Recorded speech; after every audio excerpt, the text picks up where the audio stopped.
Okay. We're riding tuk-tuk to ano yun? Old City Wall Inn.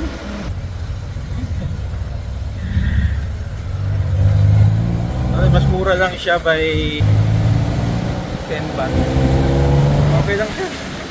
No? Experience in riding a tuk-tuk.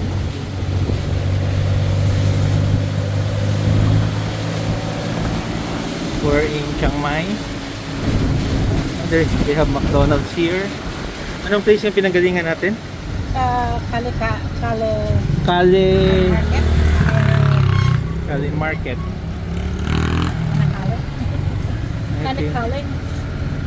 Dito pa rin siya, oh, bendahan dito. Marami din pala dito. There's a long And stretch. always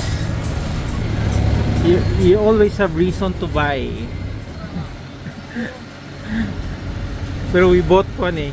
Ang sa akin talaga ito talaga hindi mahirap. Memorabilia, wooden memorabilia of Chiang Mai. 8 pieces.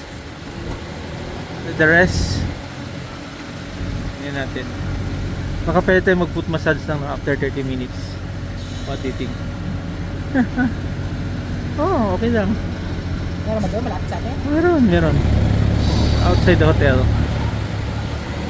So this area is the shopping area, no, of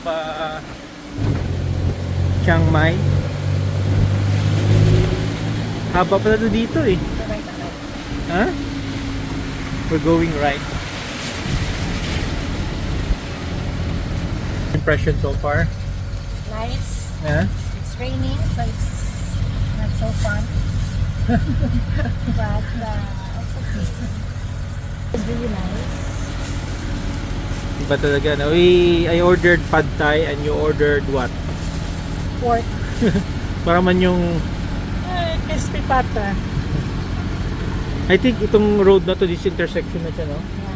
Going. Going kabilang side. Okay. Actually, we could have walked here and there. Pwede namin lakarin but ulan eh, no? And then it's almost a kilometer. Kanina we paid 120, 20. 95. Ngayon naman sa tuk-tuk we're being charged 100. Okay na rin. So, tulong na rin sa kanya to. Yeah. Okay?